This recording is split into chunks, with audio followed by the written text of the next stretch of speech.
Assalamualaikum warahmatullahi wabarakatuh. Sebelumnya perkenalkan, nama saya Suci Firdaus, NEM 1903011000026 dari program studi agribisnis Universitas Trunojoyo Madura. Video kali ini saya buat sebagai tugas UTS mata kuliah manajemen produksi agribisnis. Pada video kali ini saya akan mempresentasikan terkait hasil dari mini riset yang telah saya buat, yaitu tentang manajemen produksi agribisnis pada komoditas lele di Bangkalan. Baik, di sini saya akan mempresentasikan terkait 3 pokok bahasan. Yang pertama yaitu perencanaan produksi komoditas, yang kedua pemilihan lokasi produksi, dan yang ketiga terkait perancangan tata letak atau layout. Baik, untuk pokok bahasan yang pertama yaitu perencanaan produksi komoditas.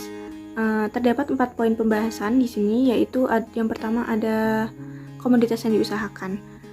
Terkait komoditas yang diusahakan di sini adalah komoditas lele, yang dimana komoditas lele ini menjadi pilihan saya untuk menjadi objek penelitian dari analisis manajemen produksi agribisnis. Hal itu dikarenakan komoditas lele ini cukup mudah dan dalam perawatannya, meskipun membutuhkan ketahanan dan ketelitian dalam merawatnya. Selain itu juga komoditas lele ini berpotensi sekali untuk dikembangkan di Kota Bangkalan. Oke, poin selanjutnya yaitu terkait kondisi pasar. Untuk pasar sasaran utama dari usaha lele Pak Ongot ini adalah para penjual lele goreng dan juga konsumen penyuka lele.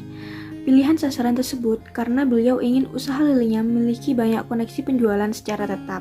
Kemudian untuk peluang pasar yang dimilikinya ini cukup menjanjikan.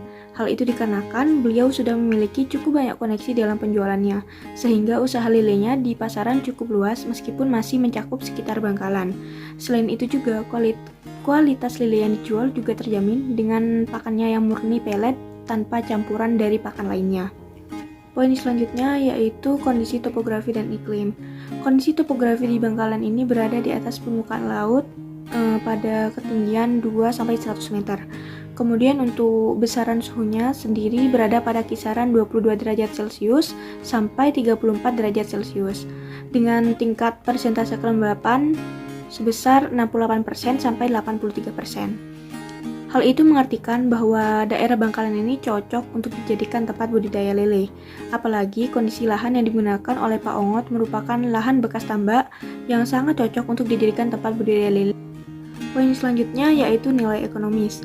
Komoditas ikan lele ini merupakan salah satu ikan air tawar yang cukup mudah dalam pembudidayaannya. Apalagi ikan lele tersebut sangat tahan terhadap penyakit dan bisa hidup dalam lingkungan yang ekstrim. Selain itu, media kolam lele yang digunakan bisa menggunakan terpal, beton, ataupun tanah.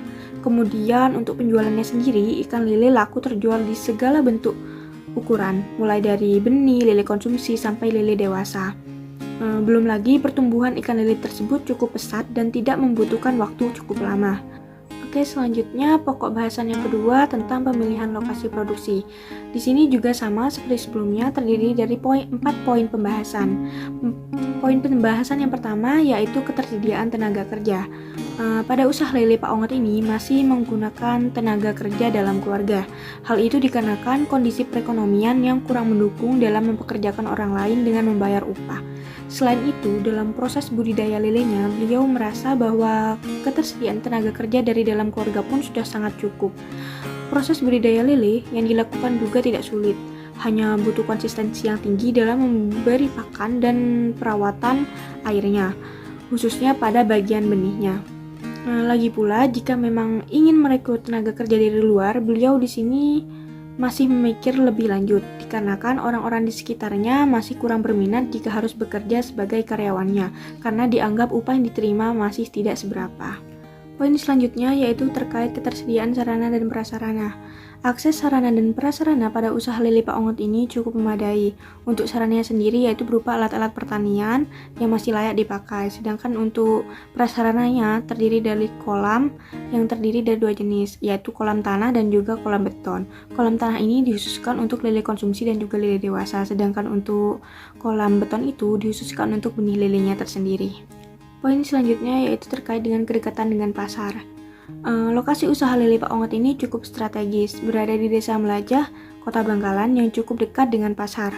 Apalagi banyak sekali pedagang-pedagang di Bangkalan yang menjual lele goreng dan sejenisnya yang membutuhkan suplai lele mentah yang berkualitas dan ekonomis. Pak Ongot ini sudah sering menjual lelenya kepada para pedagang lele goreng, bahkan beliau sudah memiliki beberapa pelanggan tetap. Poin yang selanjutnya yaitu terkait kedekatan dengan bahan baku. Bahan baku sendiri di sini terdiri dari benih lele, pakan, obat, dan lain-lain. Untuk lokasi usaha lele Pak Ongot ini berada di Bangkalan, yang bisa dikatakan cukup jauh dengan bahan baku benih yang berada di Brunei. Tapi semakin berkembangnya usaha lelenya tersebut, beliau tidak perlu lagi sering-sering membeli benih, dikarenakan beliau sudah memiliki benih sendiri dan dari lele dewasa yang dipeliharanya. Untuk jumlah lele dewasanya pun juga cukup banyak, sehingga benih lele yang dihasilkan tidak terhitung. Sedangkan untuk pakan dan obatnya sendiri, beliau sudah memiliki distributor. Oleh karena itu, kedekatan dengan bahan baku ini bisa dikatakan masih tergolong mudah untuk diakses. Baik, poin bahasan yang ketiga yaitu terkait analisis tata letak usaha. Yang dimana di sini jenis tata letak usaha yang digunakan adalah jenis tata letak produksi atau layout produksi. Di sini menggunakan sistem tradisional dan sederhana, yang dimana beliau menggunakan kolam dengan memanfaatkan media tanah. Poin selanjutnya yaitu terkait kelebihan dan kekurangan dari layout produksi. Untuk kelebihannya di sini bisa kita lihat pada layout bahwa urutan proses produksinya sesuai, mulai dari kolam benih lele di sebelah utara, kolam lele konsumsi dan lele besar di sebelah barat, tempat penyimpanan sarana dan prasarana produksi di sebelah timur dekat kolam utama, serta tempat sortir dan pembersihan ikan lele di sebelah selatan. Untuk kelebihan yang kedua yaitu biaya yang digunakan relatif lebih murah, dan pada bagian kolam tanahnya dapat membantu dalam memberikan pakan secara alami.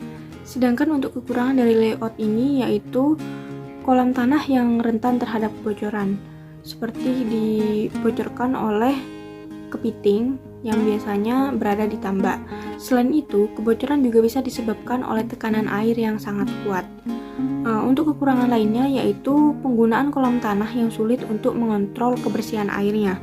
Apalagi saat hujan tiba, pastinya debit air sangat sulit untuk dikontrol.